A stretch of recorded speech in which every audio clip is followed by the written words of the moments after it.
Hello welcome back to channel. അപ്പോൾ ഇന്നത്തെ video എന്ന് പറയുന്നത് ഏറ്റവും സിമ്പിളായിട്ട് സ്ലിറ്റഡ് കുർത്തിയിൽ എങ്ങനെയാണ് പോക്കറ്റ് കട്ട് ചെയ്യാമെന്നാണ്. അപ്പോൾ ഇത് ബിഗിനേഴ്സിനായാലും ട്രൈ ചെയ്യാൻ പറ്റുന്ന ഏറ്റവും സിമ്പിളായിട്ടൊരു മെത്തേഡാണ് കേട്ടോ. അപ്പോൾ ഇതിനു മുമ്പത്തെ വീഡിയോയിൽ നമ്മൾ എ ലൈൻ ചുരിദാറിൽ എങ്ങനെയാണ് അറ്റാച്ച്ഡ് ആയിട്ട് പോക്കറ്റ് കട്ട് ചെയ്യാമെന്ന് കാട്ടിയിട്ടുണ്ടായിരുന്നു. അതിൻ്റെ സ്റ്റിച്ചിങ്ങും നമ്മൾ ഡീറ്റെയിൽ ആയിട്ട് തന്നെയാണ് ചെയ്തിട്ടുള്ളത്. അപ്പോൾ കാണാത്തവരുണ്ടെങ്കിൽ അത് കണ്ടു നോക്കുക കേട്ടോ. ഡീറ്റെയിൽഡ് ആയിട്ട് തന്നെ അതിൽ പറയുന്നുണ്ട്. അപ്പോൾ വേറൊരു തുണിയിൽ പോക്കറ്റ് കട്ട് ചെയ്ത് അറ്റാച്ച് ചെയ്യാൻ ബുദ്ധിമുട്ടായിരിക്കും. അപ്പോൾ അങ്ങനെയുള്ളവർക്ക്, അങ്ങനെ ബുദ്ധിമുട്ടായിട്ട് തോന്നുന്നവർക്ക് ഏറ്റവും സിമ്പിളായിട്ട് ചെയ്യാൻ പറ്റുന്ന മെത്തേഡാണ് കേട്ടോ ഞാൻ ഒന്ന് കാണിക്കുന്നത്. അപ്പോൾ ഞാനിവിടെ ആദ്യമേ തന്നെ ബോഡിയുടെ പാറ്റേൺ കട്ട് ചെയ്ത് വെച്ചിട്ടുണ്ട്. ഞാൻ ആദ്യമേ തന്നെ ഇതിൻ്റെ മെഷർമെൻറ്റ്സ് ഞാൻ ഒന്ന് പറഞ്ഞുതരാം. ഞാൻ എടുത്തിട്ടുള്ള measurements shoulder 6.5 inch, arm hole ഇറക്കം അടിയിലേക്ക് 6.5 എടുത്തിട്ടുണ്ട്. ചെസ്റ്റിൻ്റെ മെഷർമെൻറ്റ് 9.25 ഇഞ്ച്, 1.5 ഇഞ്ച് തയ്യൽ തുമ്പ്. അതുപോലെ തന്നെ വേസ്റ്റിൻ്റെ ലെങ്ത് എടുത്തിരിക്കണ 14 ഇഞ്ചാണ്. സ്ലിറ്റിൻ്റെ ഇറക്കം 21.5 ഇഞ്ച്.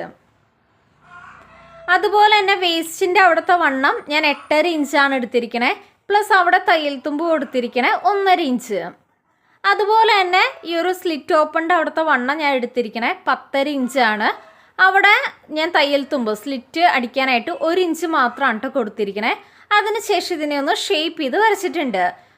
അതുപോലെ തന്നെ ഈ ഒരു അടിഭാഗത്തെ വിസ്താരം സെയിം ഈ ഒരു സ്ലിറ്റ് ഓപ്പണിൻ്റെ അവിടെ എത്രയാണോ കൊടുത്തിരിക്കണേ അത് തന്നെയാണ് കേട്ടോ കൊടുത്തിരിക്കണേ. അപ്പോൾ ഇവിടെ 10.5 ഇഞ്ച് 1 ഇഞ്ച് തയ്യൽ തുമ്പാണ്. ആ സെയിം മെഷർമെൻറ്റ്സ് തന്നെയാണ് കേട്ടോ ഇവിടെയും കൊടുത്തിരിക്കണേ. ഇങ്ങോട്ട് 10.5 ഇഞ്ച് 1 ഇഞ്ച് മാത്രം തയ്യൽ തുമ്പും കൊടുത്തിട്ടുണ്ട്. അതിനുശേഷം അതിങ്ങനെ സ്ട്രെയിറ്റ് അങ്ങ് വരച്ചു കൊടുത്തിട്ടുണ്ട്. ഇനിയാണ് നമുക്ക് പോക്കറ്റിൻ്റെ കട്ടിങ് നമ്മൾ നോക്കാൻ പോണേ കേട്ടോ. അങ്ങനെ ഭംഗിയായിട്ട് നമ്മൾ ബോഡി പാർട്ടിൻ്റെ മെഷർമെൻറ്റ്സ് ഒക്കെ മാർക്ക് ചെയ്ത് കഴിഞ്ഞിട്ടുണ്ട്. ഇനിയാണ് നമ്മൾ ആ പോക്കറ്റിൻ്റെ മെഷർമെൻറ്റ്സ് മാർക്ക് ചെയ്ത് കൊടുക്കണേ കേട്ടോ. അപ്പോൾ ഇതെന്ന് പറയുന്നത് നമ്മുടെ സ്ലിറ്റ് ഓപ്പണിൻ്റെ ഭാഗമാണ്. അതിൻ്റെ മുകളിലുള്ള ലൈൻ എന്ന് പറയുന്നത് നമ്മുടെ വേസ്റ്റ് മെഷർമെൻ്റ് ആണ്. അപ്പോൾ ഞാൻ ഈ ഒരു സ്ലിറ്റ് ഓപ്പണിൻ്റെ മുകളിലേക്ക് 1 ഇഞ്ച് ഒന്ന് മാർക്ക് ചെയ്ത് കൊടുക്കാം കേട്ടോ. സ്ലിറ്റ് ഓപ്പണിൻ്റെ മുകൾ ഭാഗത്തേക്കായിട്ട് 1 ഇഞ്ച് മാർക്ക് ചെയ്യുന്നുണ്ട്. അങ്ങനെ 1 ഇഞ്ച് ഞാനിവിടെ മാർക്ക് ചെയ്ത് കൊടുത്തു. ഈ ഒരു സ്ലിറ്റ് ഓപ്പണിൻ്റെ അവിടെ നിന്ന് മുകളിലേക്ക് 1 ഇഞ്ച് മാർക്ക് ചെയ്തു. ആ ഒരു പോയിന്റിൽ നിന്ന് ഒരു 6 ഇഞ്ച് മുകളിലേക്ക് വീണ്ടും മാർക്ക് ചെയ്യാണ്. ആ പോയിന്റിൽ നിന്ന് 6 ഇഞ്ച് മുകളിലേക്ക് മാർക്ക് ചെയ്യുന്നുണ്ട്.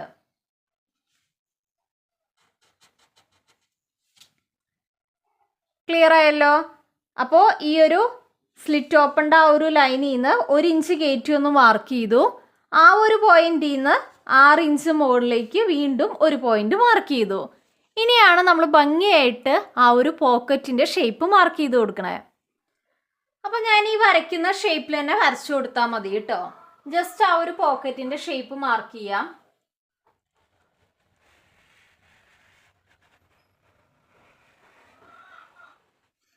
അങ്ങനെ അതേ ഭംഗിയായിട്ട് നമ്മൾ പോക്കറ്റ് വരച്ചു കൊടുത്തിട്ടുണ്ട്. അപ്പോൾ ഇത്രയേ ഉള്ളൂ കേട്ടോ. വളരെ സിമ്പിളാണ് ചെയ്തെടുക്കാനായിട്ട്. ഇനി ഭംഗിയായിട്ട് ഇതങ്ങ് കട്ട് ചെയ്തെടുക്കാം. അപ്പോൾ കട്ട് ചെയ്യുമ്പോൾ പ്രത്യേകം ശ്രദ്ധിക്കുക. ആം ഹോൾ കട്ട് ചെയ്ത് ഇവിടെ വരുമ്പോൾ ഇങ്ങോട്ട് കട്ട് ചെയ്ത് പോകരുത്. ഈ ഒരു പോക്കറ്റിൻ്റെ ഷേപ്പിൽ കട്ട് ചെയ്ത് ഇവിടെ വന്ന് നേരെ അടിയിലേക്ക് കട്ട് ചെയ്ത് പോകണം കേട്ടോ. അപ്പോൾ ഞാൻ കട്ട് ചെയ്ത് കാണിക്കാം. അങ്ങനെ ഭംഗിയായിട്ട് നമ്മളിത് കട്ട് ചെയ്തെടുത്തിട്ടുണ്ട്. അപ്പോൾ കട്ട് ചെയ്ത് ഞാൻ കാണിക്കാം. അങ്ങനെ സ്ലിറ്റഡ് ആയിട്ടുള്ള കുർത്തിയിൽ നമ്മൾ അറ്റാച്ച്ഡ് ആയിട്ടാണ് കേട്ടോ പോക്കറ്റ് കട്ട് ചെയ്തിരിക്കണേ. ഒരിക്കലും ഈ ഭാഗം കട്ട് ചെയ്ത് കളയരുത്. അറ്റാച്ച്ഡ് ആയിട്ടാണ് നമ്മൾ പോക്കറ്റ് കൊടുത്തിരിക്കണേ. അപ്പോൾ ഇതിൻ്റെ സ്റ്റിച്ചിങ് ഒക്കെ സാധാ പോലെ തന്നെയാണ് കേട്ടോ. നമ്മളിതേ ഇവിടെയും വരെ ഷേപ്പ് ചെയ്ത് വന്നതിന് ശേഷം ഇവിടെയും വരെ വന്നതിന് ശേഷം കുറച്ച് തയ്യൽ തുമ്പിട്ട് ഈ ഒരു പോക്കറ്റിൻ്റെ ഭാഗം തയ്ച്ചെടുക്കുക. ഇങ്ങനെ തയ്ച്ച് വന്ന് ഇവിടേക്ക് വരിക. പിന്നെ നേരെ അടിയിലേക്ക് കുത്തി നിർത്തി സ്റ്റിച്ച് ചെയ്ത് കൊടുക്കുക. അതിനുശേഷം നമുക്ക് സ്ലിറ്റ് ഭംഗിയായിട്ട് തയ്ച്ചു കൊടുക്കാം. ഇനിയിപ്പോൾ സ്ലിറ്റ് അടിക്കാനായിട്ട് എന്തെങ്കിലും ബുദ്ധിമുട്ട് ഫീൽ ചെയ്യുകയാണെങ്കിൽ ജസ്റ്റ് ഇവിടെ ഒന്ന് കട്ടിട്ട് കൊടുത്താൽ മതി കേട്ടോ. അപ്പോൾ നീറ്റായിട്ട് സ്ലിറ്റും കട്ട് ചെയ്യാനായിട്ട് പറ്റും. ഇത്രയും ശ്രദ്ധിച്ചാൽ മതി. ഷേപ്പ് ചെയ്യുമ്പോൾ ഇവിടെ വന്നതിന് ശേഷം ഈ ഒരു പോക്കറ്റും കൂടെ വെച്ച് അങ്ങ് സ്റ്റിച്ച് ചെയ്തെടുക്കുക. ഇവിടെ വന്ന് നേരെ അടിയിലേക്ക് കെട്ടിട്ട് നിർത്തുക. പിന്നെ സ്ലിറ്റ് അങ്ങ് സ്റ്റിച്ച് ചെയ്തെടുക്കുക കേട്ടോ. അപ്പോൾ ഇത്രയേ ഉള്ളൂ. അപ്പോൾ എല്ലാവരും ഒന്ന് ട്രൈ ചെയ്ത് നോക്കുക കേട്ടോ. അപ്പോൾ ഇതിൻ്റെ സ്റ്റിച്ചിങ്ങിൽ എന്തെങ്കിലും ഡൗട്ട് ഉണ്ടെങ്കിൽ കമൻറ്റ് സെക്ഷനിൽ ചോദിച്ചാൽ മതി. അപ്പോൾ നമുക്കിനി അടുത്ത വീഡിയോ ആയിട്ട് കാണാം. Thanks for watching.